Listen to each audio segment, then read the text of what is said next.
Hi, I'm Tiffani Patland, host of the Tiffani Talks Health and Wellness podcast, where I discuss tools, tips, and techniques to heal your mind, body, and soul. I am on a godly mission to heal the world.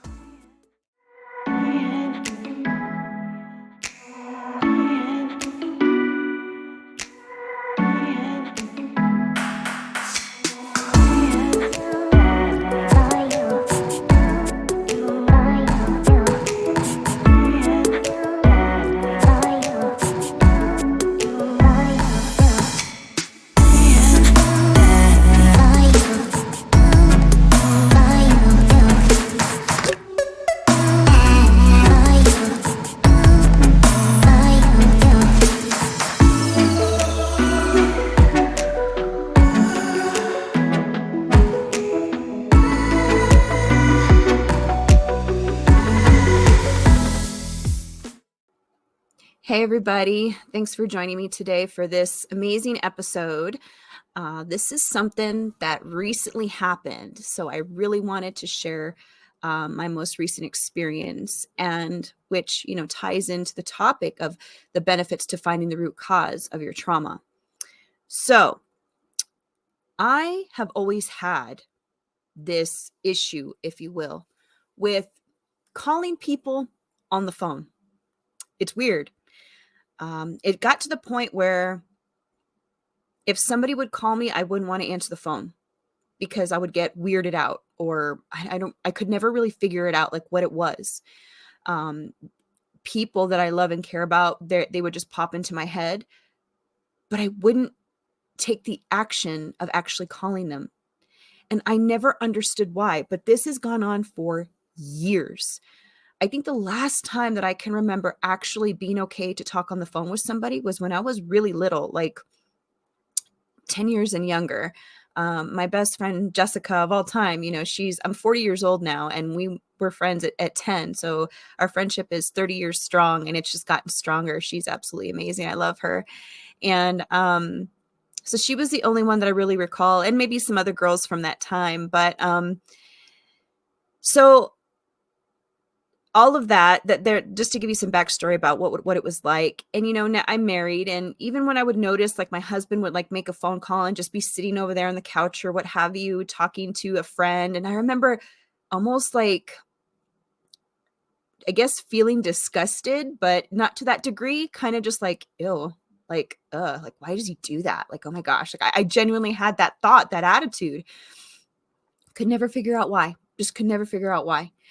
And I never really, I guess, saw it as a problem. Mind you, I've been on my healing journey, for the past few years. And this has been going on since as far back as I can remember. And so I had a coaching call, and I have to point that out. I am a health and wellness coach. I help, so I support hopeful mothers that want to break the chains of personal and generational trauma. So that way you can be your best. You can give your children the best by being your best. And that's pretty much sums up everything that I am and what I do and what I have been doing. But every coach needs a coach.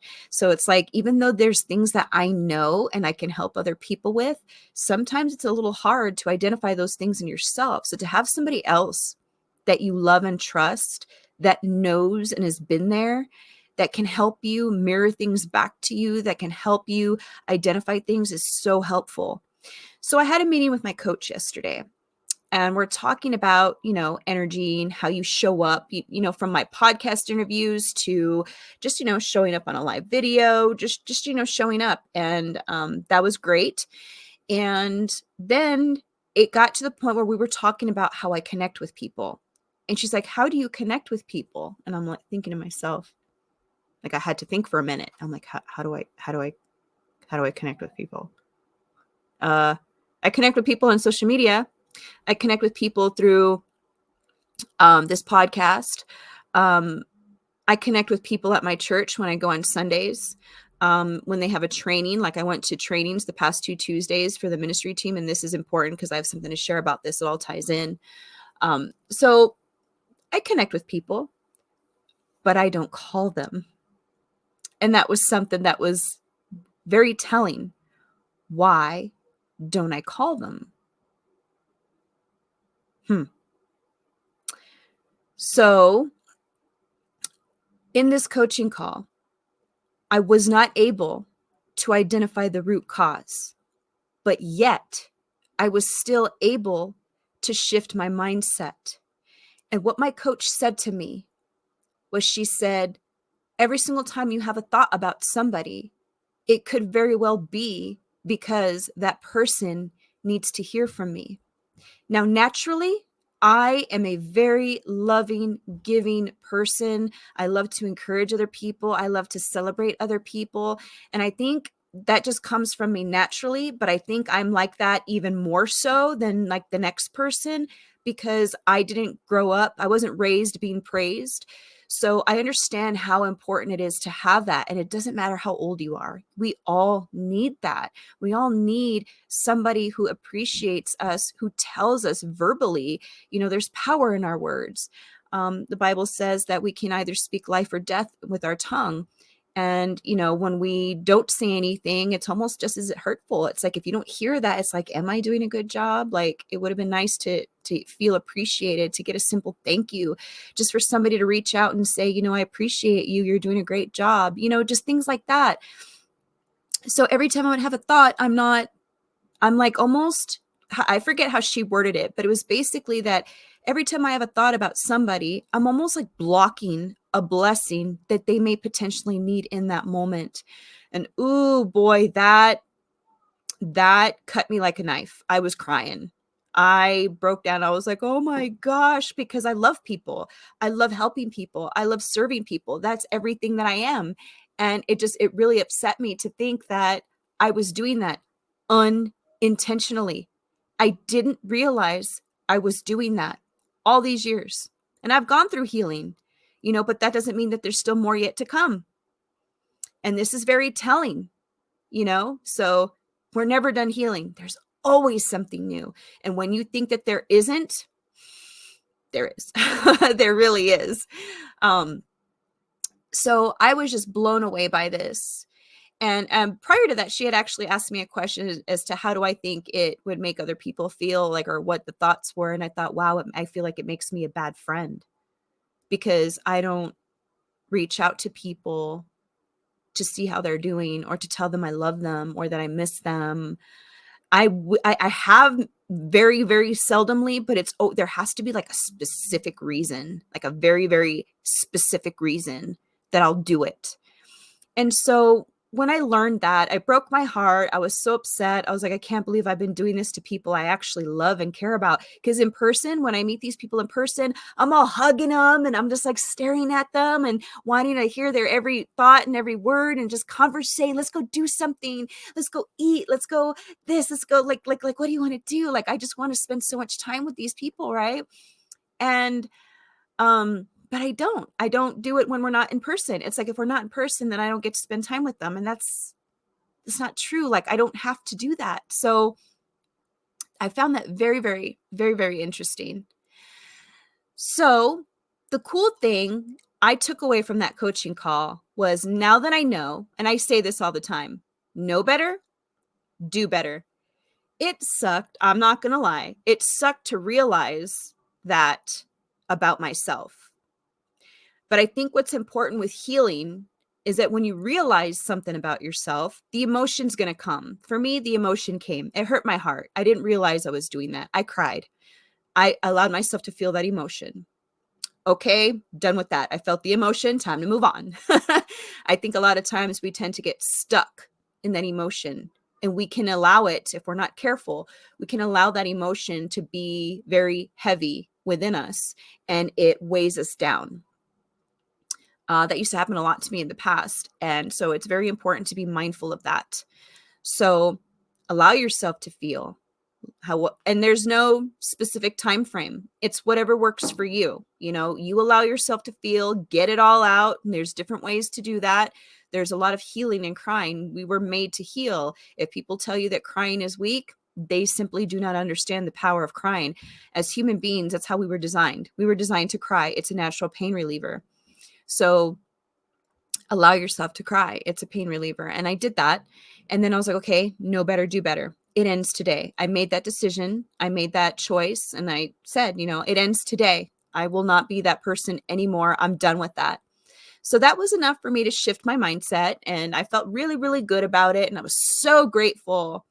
And, it blew my mind. And I knew, like, I was just I was amazed, in amazement. And I just got off that call and I was like, I need to process this. Like, I just need to sit with this idea, this thought, because it was just incredible. And then I'm going through about my day, and I had a meeting, training to attend that Tuesday, which was actually last night, a training to attend. And it's to be on the ministry team for my church because I love praying for people. It's something that I've come to realize I really love doing. It's in alignment with the type of person that I am, very loving, giving, just wanting so much to help somebody, just to help somebody feel better, to feel appreciated, to feel loved, to feel supported in all those ways. And so I was invited to be on the ministry, to receive ministry coaching. So as I went there, and there's so much more I could talk and share about that, but that would be another topic. So I'm going to try to stay on topic. So they were explaining a lot of things, which I found odd, or maybe odd's not the right word. I just found it very fascinating. A lot of what they were talking about in his alignment with my Tool of T.E.A.R.S. I thought that was really, really interesting. If you want to see what that is, you can go to my website, tiffanipatlin.com. But wow. So everything they were saying, I resonated with. They were talking about how you need to identify the root cause of your trauma, and which I know because that's what happened. When I was writing my book, I was learning things through a timeline and all these things, and I just stumbled on it. And then I learned how other people use visualizations with the timeline. I learned, just different things, and it was really fascinating. And the man, Pastor Alex, who was speaking, I just felt compelled to go ask him if he could potentially help me identify this block or whatever it was that was preventing me from connecting with my loved ones on the phone, specifically on the phone. So I went up to him and asked him if we could talk afterwards. He said yes. I learned some more. And at the end, I went up to him and I just started explaining to him everything I just explained to you all about my coaching call, about how there's this thing with connecting with people on the phone. Even though I think about them, I love them, and I have this desire and strong desires there, I just don't do it. There's like a block. And he was talking about a block in his training. And I was like, so I think it was just so funny how everything was just like in alignment. It just all was like working together. It was really neat to see this, in retrospect. And so we're talking, and he asked me a couple questions because he doesn't know my entire life story. So I gave him, some bullet points so he could get an idea of what my past was like. So, I explained to him things. He asked me a question. He goes, well, how have your friendships been in the past? And I started thinking about that. I'm like, well, to be completely honest, in the past, all of my friendships were based on sex, drugs, and alcohol. It's the truth. And I told him ever since I became a believer, which was in June of 2021, I have created a brand new circle of amazing friends who I love so very much. And they support me. They love me. They know everything that I've gone through. Maybe not every tiny detail, but they know the ugly that I've gone through. They know the things that I've experienced because we've been in retreats where we get raw. I share with them the things that I'm dealing with in my marriage as a parent. Like, they know me. It's not based on sex, drugs, and alcohol and pain. It's based on love, light, healing, support. And it's just the most beautiful experience ever. That's actually one of the healing tools in my book, is about purging those around you. You have to ask yourself that. It's almost like an inventory. You have to take inventory of the friends that you have and ask yourself, what is the basis of my relationship with this person? Do they benefit me? And it's not all about that, like, oh, what can I get from this friendship? But it is like equal. Like, How does this person support me? Are they supportive? Do they make me feel good? Are they good for me? Or do they make you feel bad? Do they talk down on you? Do they call you names? Do they abuse you? Because that happens. And a lot of times when, we come from trauma, it's very hard to see that. So that's why it's very important to do that. And once you purge, it can tend to feel alone. I went through this. You feel alone. And it's weird to say, but it's actually a good sign because you're growing. You're increasing in knowledge and understanding, and it's pulling you away from where the mindset of where you once were. Back then, sex, drugs, and alcohol, partying, anything to have a drink, any excuse to have a drink and party. Like that's what it always was. It's not like that for me anymore. So after feeling alone, it's like, well, that's the fun part, because now you get to put yourself out there as the new you to find new people that you resonate with, like I did, and you just create a brand new circle of amazing people. And it's just the most beautiful thing. And we all need that. We all need that. Us women, we need that sisterhood. It's very, very important for us to have that, especially if you did not have that growing up. I know that. So he asked me what my friendships were like, and I explained that. I explained everything I just explained to you. And he told me that he feels like it might be shame, because I shared with him how I was incestuously raped at 12. And he said that it could be shame. And I told him, I said, it's almost like a scared feeling. Like I feel scared to make that phone call, and I don't know why. And he asked me how far back was it? And that's when I mentioned about how funny it is that I have this strong, amazing friendship, but that's because it developed at 10. I mean, there were still things going on in my home life, but like the trauma of the sexual abuse started at 12. So that's where I think he was like trying to help me figure out this timeline, that it started, then.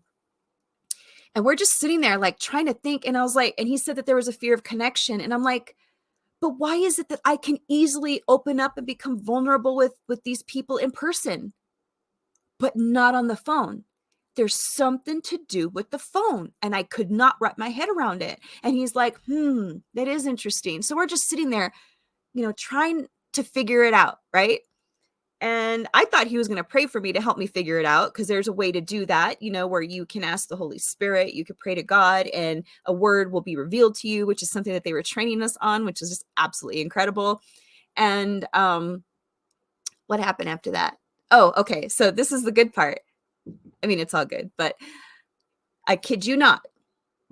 It was like the answer literally fell down, and it was on this side of my head. It's like the answer just boom, implanted itself in my head. And I'm just sitting here, and we're like he's standing kind of cockeyed to me, and I'm standing right here, and I'm like, yeah. And I'm like, it was like that. I was like, oh my gosh. I just got an idea. I was like, but I don't know if it's right or not. And he goes, like, come on, let's hear it. Let's hear it. Let's have it. Like he wanted me to just lay it out, because it could be. So I had this memory. I had a vision. And it was around 14, 15 years old. It was around that time frame, because my parents got divorced at 14. My dad went with his new wife, and my mother, went off the deep end with the drinking and the men, and and I forgive them for that. I understand, they just gotten divorced. It hurts, pain. So whatever generational trauma they had, whatever personal trauma they had that they brought into their marriage, then whatever trauma they had from the marriage, from the divorce, like it just kept piling on, and they hadn't healed themselves. So it's understandable. I get it. So that's what they were experiencing. And my mother was, so she didn't take very good care of me. That's why I would find myself out on the street.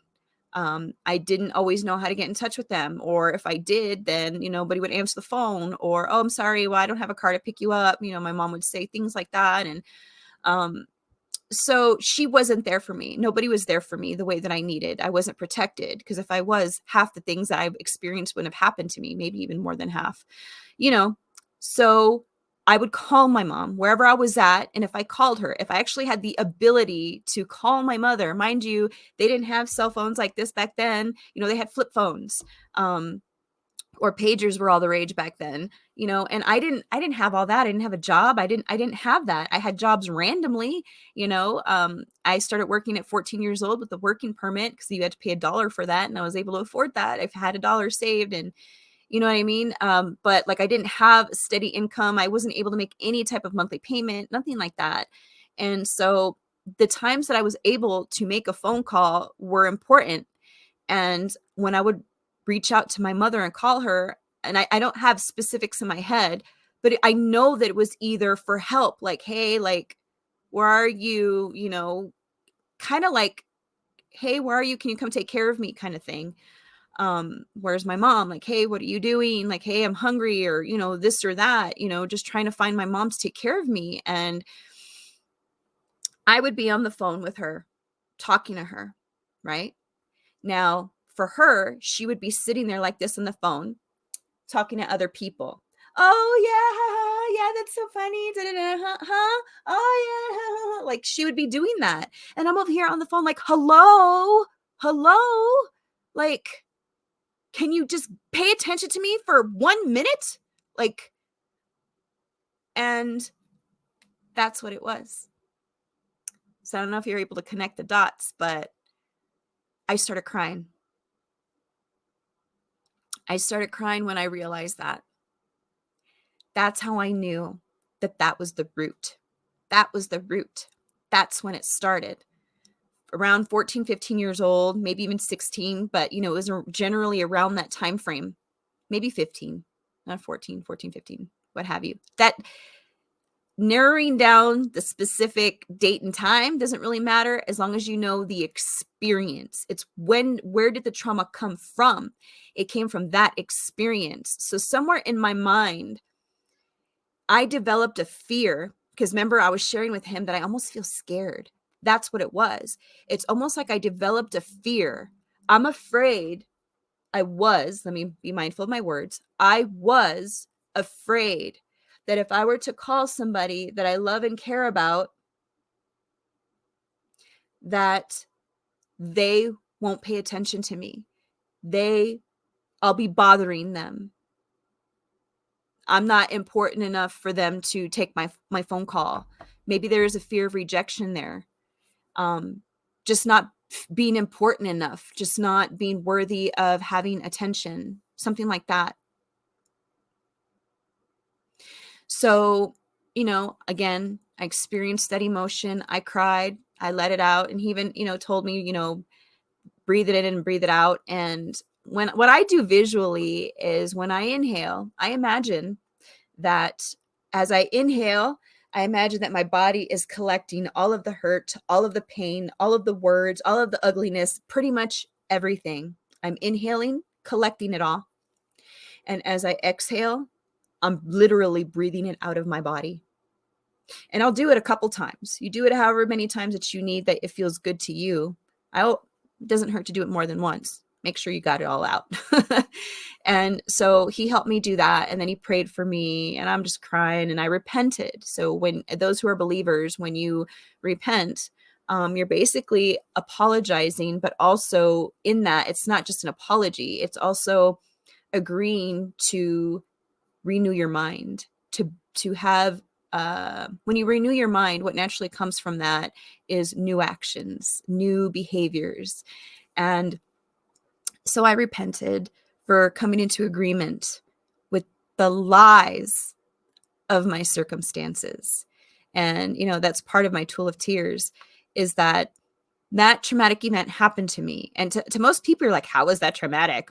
But it was. So never disregard something that happened to you that to the next person might be like, oh, really? That's stupid. Like, that's why it's important to have people around you that support you, because that was traumatic for me.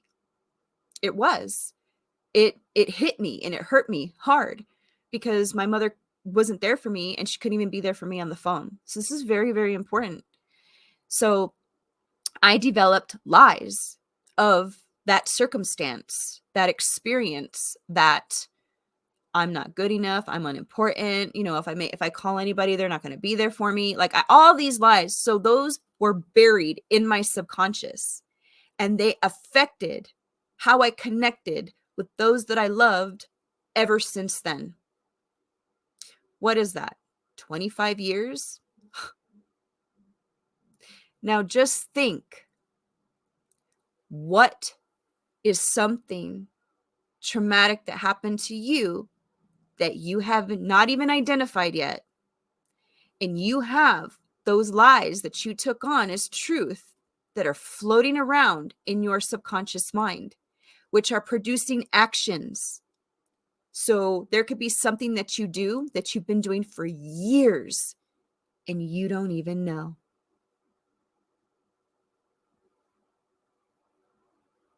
I feel like that was a very, very heavy hit right there, because I know that. I get that. I live this. That's why I share it with you, because I want you all to know that trauma is real, but it's not a life sentence. You have the ability to identify the traumatic events in your life and the lies of your circumstances that you took on as truth. You have the ability to release the emotions that you attach to that lie, to that traumatic event. And what comes from that is healing. There's work that you can do where you become aware of certain issues, if you will, that you have. And to some, that might be enough to change your behavior. But to make sure that it doesn't continue to reoccur, you must identify the root cause, because it's just like a plant or a weed. You can pull the surface, aka change your behavior, but the potential that it's going to grow back is huge. So when you dig deep and you locate the actual root and you yank it out, it won't grow back. That right there is the ultimate benefit to finding the root cause of your trauma. So I really hope this has helped you. And if you want any type of assistance, whether you want prayer, advice, guidance, if you would love to experience one-on-one coaching with me, if you would love to join my coaching program that I'm going to start here in March, I invite you to schedule a call with me by visiting TiffaniPatlin.com. And I'm just here for you. I'm here for you. I just have the heart to help other people, especially mothers, or any woman. If you're a teenager, just because you're not a mom doesn't mean I'm going to turn you away. Even a man, like if you're a guy and you're listening to this and you would like some help, I'm not going to turn you away. I will help you. You know, I'm here to help anybody, whoever that is. If you're ready to do this work, I'm here for you. So that's it for me. I am sending you guys so much love and light. And I just feel the need to just, if you're feeling vulnerable right now, I encourage you to just take a moment and close your eyes and to feel me hugging you. Hug yourself like this and imagine that it's me hugging you, because I have that desire to just reach out and hug those that are listening to this that have felt exactly what I'm talking about. That's it for me, guys. We'll see you on the next episode. Bye now.